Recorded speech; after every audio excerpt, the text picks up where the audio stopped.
नमस्कार, आप देख रहे हैं पंजाब केसरी टीवी और मैं हूं आपके साथ दुशांत कुमार। संपूर्ण हिमाचल में सबसे पहले नजर डालते हैं अब तक की हेडलाइंस पर।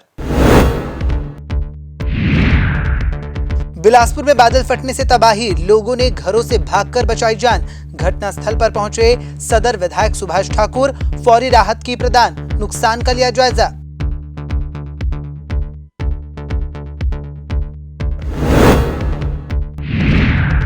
सीएम जयराम का अग्निहोत्री पर जुबानी हमला, अग्निहोत्री को दी बातों को सहजता से लेने की सलाह, कहा चुनाव नजदीक देख मानसिक दबाव में अग्निहोत्री।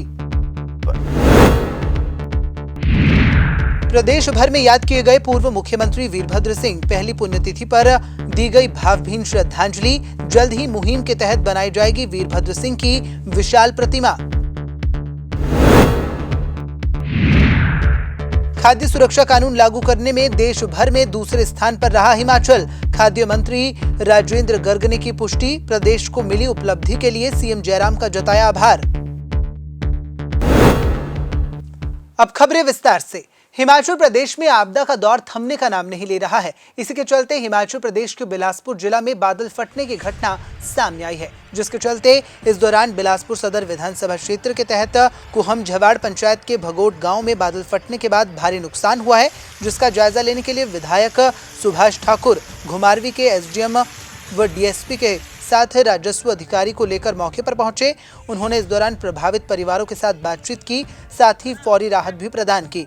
वहीं उन्होंने मुख्यमंत्री व उपायुक्त के माध्यम से नुकसान की भरपाई करने का आश्वासन भी दिया। वो लोग इनके साथ भी खड़े हैं और इनको विश्वास भी दिलाते हैं। मैंने सीएम ऑफिस की बात की है, डीसी बिलासपुर से बातचीत की है, तो जो नुकसान हुआ है उसकी भरपाई भी करेंगे और इन सबको मकानों की भी व्यवस्था भी करेंगे।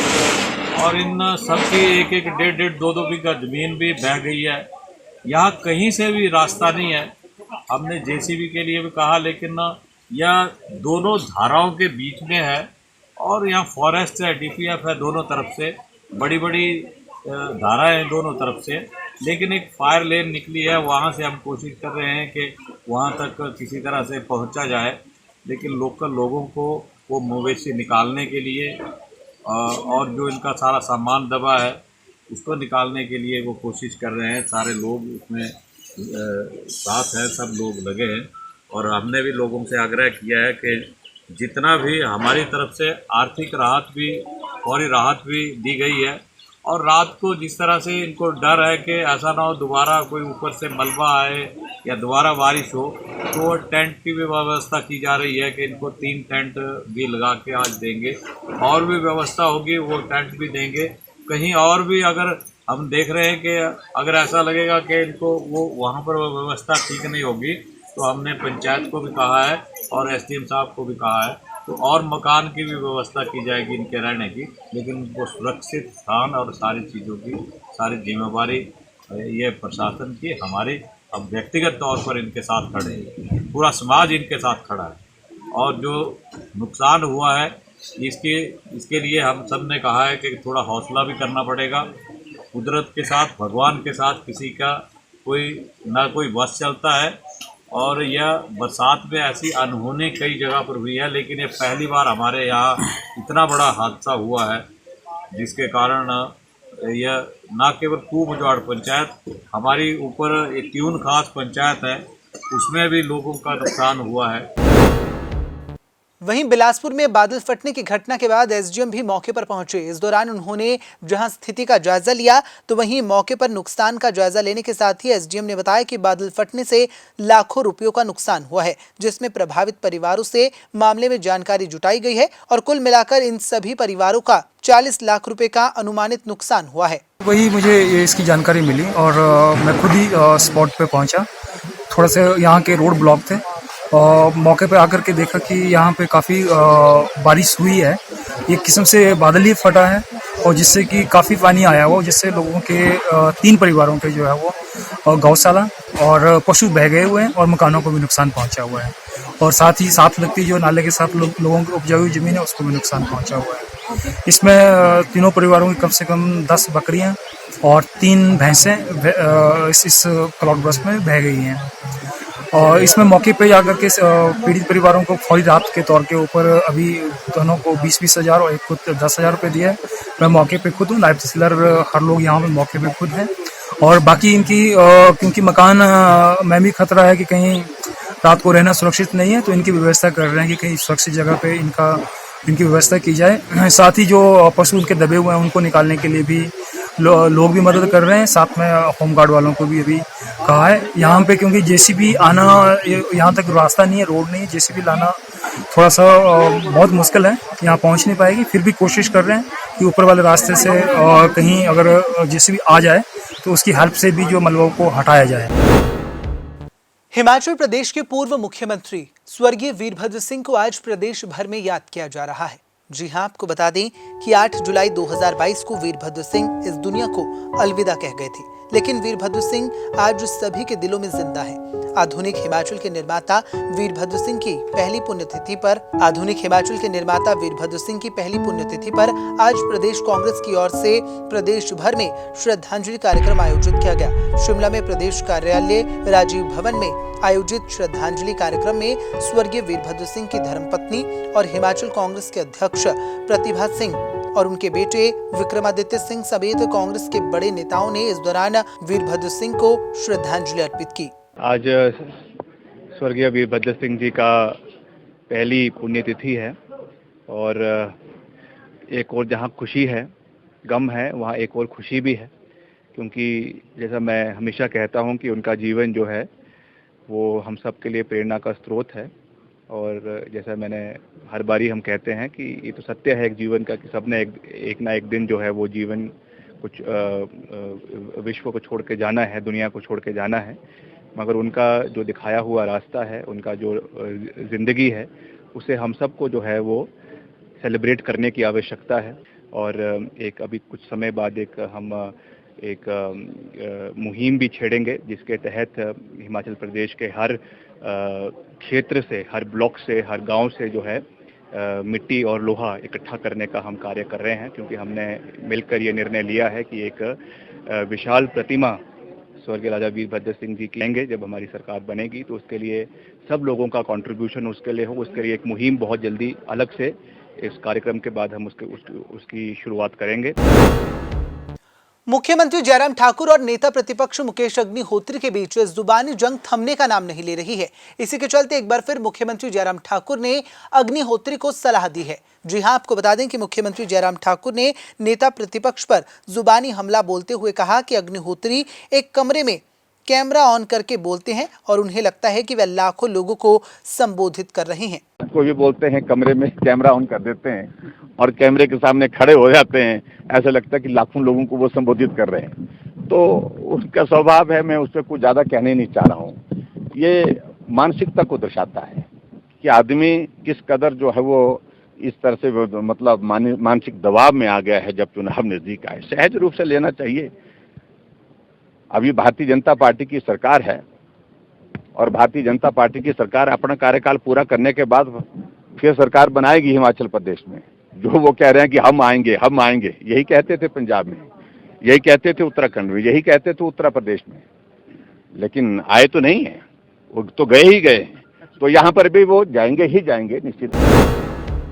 हिमाचल प्रदेश के मुख्यमंत्री जयराम ठाकुर ने आज शिमला के रिज मैदान से अग्निशमन विभाग के नए वाहनों को हरी झंडी दिखाकर रवाना किया।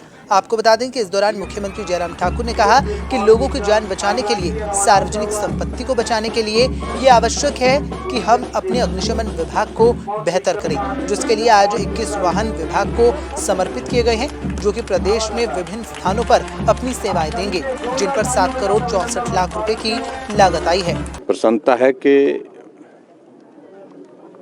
बहुत बड़ा एक प्रयास हमारी सरकार का, जो जिस प्रकार से आग की घटनाएं पूरे प्रदेश भर में होती रहती हैं, और हम इस बात को भी देख रहे हैं कि हर बार ये घटनाओं में बढ़ोतरी भी हो रही है। ऐसे में उस सारी चीज़ को निपटने के लिए, आदमी की ज़िंदगी को बचाने के लिए, सार्वजनिक संपत्ति को, सरकारी संपत्ति को बचाने के लिए ये बहुत आवश्यक है कि हम अपने फायर ब्रिगेड के सिस्टम को बेहतरीन करें। और बेहतरीन करने के साथ साथ उनको सुविधाएं उपलब्ध कराएं। उस दृष्टि से हिमाचल प्रदेश में आज तक के इतिहास में हमारी 4.5 वर्ष की कार्यकाल में बहुत बेहतरीन काम हुआ है। और मुझे आज इस बात की भी खुशी है कि आज 21 वाहन जो हमने डेडिकेट किए, जो अपने अपने अलग अलग स्थानों में जाकर के अपनी सेवाएं देंगे, और इन 21 वाहनों पर 7 करोड़ 64 लाख की लागत आई है।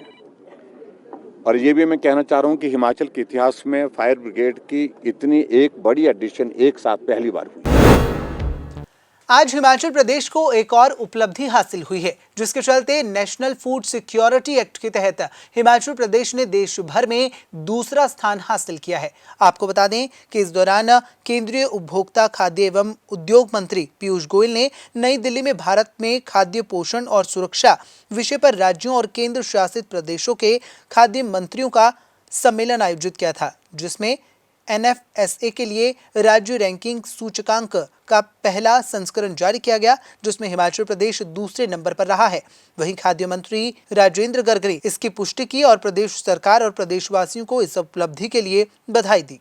खाद्य सुरक्षा एवं पोषण को लेकर दिल्ली के अंदर केंद्रीय खाद्य मंत्री श्री पीयूष गोयल जी की अध्यक्षता में देश भर के खाद्य मंत्रियों का सम्मेलन संपन्न हुआ, जिसमें किस प्रकार देश भर के अंदर जो है NFSA के तहत, नेशनल फूड सिक्योरिटी एक्ट के तहत जो खाद्यान्न वितरण किया जाता है और उन खाद्यान्नों में पोषण की मात्रा जो है वो ठीक सुनिश्चित हो, इसके लिए गहन चर्चा हुई। जो हमारी स्पेशल स्टेट्स हैं, पहाड़ी क्षेत्र है, उसमें हिमाचल प्रदेश जो है वो देश भर में दूसरे स्थान पर आया है, जिसके लिए मैं प्रदेश के मुख्यमंत्री श्री जयराम ठाकुर जी को बधाई देता हूं और आभार व्यक्त करता हूं, जिनके मार्गदर्शन में प्रदेश के अंदर यह कार्यक्रम जो है बहुत ही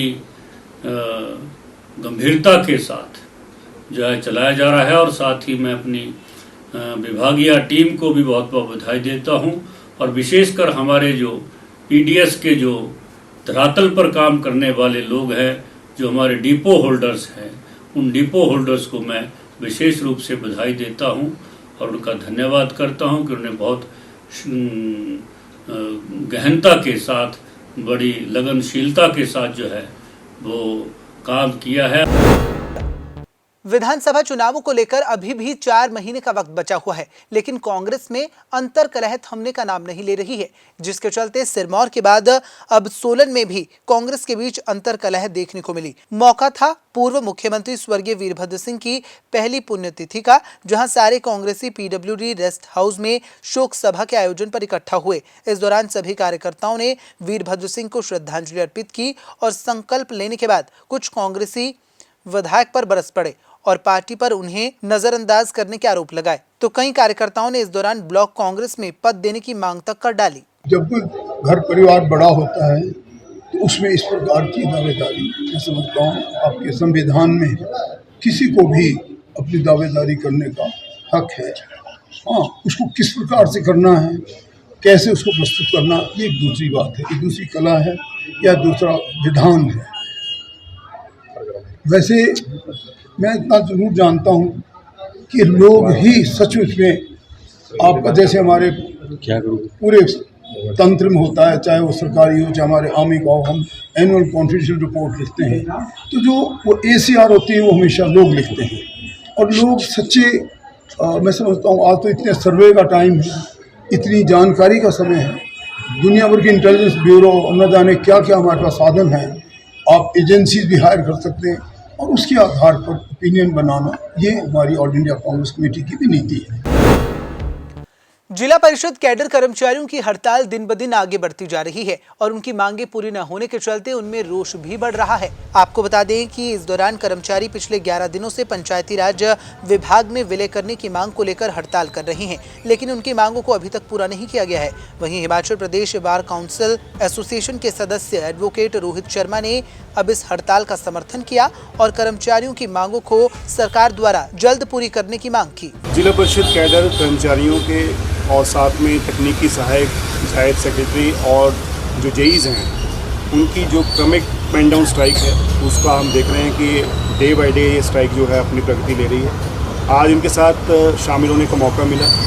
इनके पूरे मांगों को पढ़ने के बाद जो मुझे समझ आया है, मैं इसके इतिहास में जाना चाहूँगा कि 1990 के दशक में 3 टायर सिस्टम जो है वो इंडिया में इंट्रोड्यूस हुआ था। 3 टायर सिस्टम में पंचायती राज संस्थाएँ, जिला परिषद, BDC, ये हिमाचल के ग्रामीण विकास के लिए 3 टायर सिस्टम को लाया गया। आज हम देख रहे हैं कि कुछ हमारे जो कर्मचारी साथी हैं जो ग्रामीण विकास में अपनी महत्वपूर्ण भूमिका निभा रहे हैं, वो भी आज पेन डाउन स्ट्राइक पे बैठे हैं और कर्मचारियों का सरकार के खिलाफ हड़ताल पे बैठना ये दुर्भाग्यपूर्ण है। आज आप इनसे हर वो काम ले रहे हैं जो एक कर्मचारी से लेते हैं, लेकिन अपना कर्मचारी मानने से इनकार करते हैं। मैं ये कहना चाहूँगा कि जो 3 टायर सिस्टम है, इसकी प्रॉपर प्रोग्रेस के लिए इनकी जो जायज़ मांगे हैं उनको पूरा करना चाहिए। भारत देश ने आजादी के 75 वर्ष पूरे कर लिए हैं, जिसके चलते आजादी का अमृत महोत्सव पूरे देश भर में मनाया जा रहा है। इसी कड़ी में धर्मशाला में भी आजादी के अमृत महोत्सव के तहत हरियाली महोत्सव आयोजित किया गया। वन एवं पर्यावरण मंत्रालय द्वारा 8 जुलाई को हरियाली महोत्सव मनाया गया। इसके चलते देश भर के 75 साइट चिन्हित किए गए, जिसमें हिमाचल में धर्मशाला, बिलासपुर और शिमला को चिन्हित किया गया। वहीं धर्मशाला में आयोजित कार्यक्रम में पहुंचे कांगड़ा संसदीय क्षेत्र के सांसद किशन कपूर ने जहां कार्यक्रम में बतौर मुख्य अतिथि शिरकत की, वहीं उन्होंने पौधारोपण करते हुए लोगों को भी पौधे लगाने के लिए जागरूक किया। भारत को आज़ाद हुए 75 वर्ष होने जा रहे हैं, हो गए। अमृत महोत्सव पूरे देश में मनाया जा रहा है। सभी विभागों को आदरणीय प्रधानमंत्री जी ने ये कहा था कि सभी विभागों को नया कुछ करना चाहिए, तो पर्यावरण मंत्रालय ने ये निर्णय लिया कि हरियाली महोत्सव मनाएंगे और इसके लिए पूरे देश में आज 75 स्थान चयनित किए थे और उसमें हिमाचल प्रदेश में 3 जगह जो है वो चयनित की गई थी। शिमला, बिलासपुर और धर्मशाला 3 स्थान हैं। देखिए, भारतवर्ष जो है 75 साल आज़ादी के मना रहा है और जो 75 साल इस बार जो आज़ादी के मना रहा है उसमें सभी महकमों को कुछ न कुछ जो विशेष करने को जो निर्देश हैं भारत सरकार से, और वन मंत्रालय द्वारा ये निर्देश दिया गया कि वन विभाग जो है ऐसी लोकेशंस पे प्लांटेशंस करेगा, एक संदेश देगा और उसको सेलिब्रेट करेगा हरियाली महोत्सव 2022 के तौर पर। तो इसी कड़ी को मद्देनज़र रखते हुए पूरे देश में 75 प्लांटेशन साइट्स जिसे कि हरियाली महोत्सव 2022 मनाया जा रहा है और 75 साइट्स नगर वन ये भी पूरे हिंदुस्तान में जो है खोले जा रहे हैं और उसमें भी सेरेमोनियल प्लांटेशन की जा रही है। जिला कुल्लू की माउंटेन लवर टीम ने युवाओं में पर्वतारोहण को बढ़ावा देने के लिए एक बेहतरीन कदम उठाया है। जी हां, हाई माउंटेन लवर की टीम अब जिला कुल्लू के पिन पर्वतीय पास चोटी व जिला किन्नौर की पिन भावा चोटी को फतेह करने निकल गई है। शुक्रवार सुबह कुल्लू सदर के विधायक सुंदर ठाकुर ने इस टीम को ट्रैकिंग के लिए रवाना किया। वहीं टीम में शामिल लोगों का मिशन है कि वे 16 घंटे के भीतर इन दोनों चोटियों को फतेह करेंगे। वहीं हिमाचल व अन्य युवाओं को भी ये संदेश देंगे कि वह भी इस तरह के ट्रैकिंग रूट का आनंद लें। देखिए, ये जो साहसी युवा, जो नेचर लविंग युवा, महादेव नेचर एडवेंचर की एक इनका अपना क्लब है। ये हमारे कुछ शिमला से हैं, कुछ वहाँ से मंडी से हैं, कुछ कुल्लू से हैं और इनकी 6 पुरुष सदस्य के साथ एक महिला सदस्य भी है जो इन्होंने कायम करना है। तो मैं तो ऐसे में इन साहसी नौजवानों को मैं जो है और पूरी टीम को इनके मैं बधाई देना चाहता हूँ कि इन्होंने ये काम करने की सोची है। हमारी टीम का नाम है हाई माउंटेन लवर्स। हम एक एक्सपीडिशन करने जा रहे हैं 2 हाई पासिस का, पिन पार्वती पास प्लस भावा पास। पिन पास का हाइट सर 5390 मीटर है और पिन बाबा का 4915 मीटर। तो हम लोगों के टीम ने जो एक मिशन नाम दिया है इसको 100 आवर्स, ये टोटल 16 दिन का ट्रैक रहता है, जो कि हमने 100 घंटे में करने का इसको लक्ष्य रखा है कि हम इसको 100 घंटे में कर पाएंगे। तो इसको हम कुल्लू से कालका से स्टार्ट करते हुए बूथ गाँव होते हुए कापनू किन्नौर में सबमिट करेंगे। संपूर्ण हिमाचल में फिलहाल इतना ही। मुझे दीजिए इजाजत और देखते रहिए पंजाब केसरी टीवी। नमस्कार।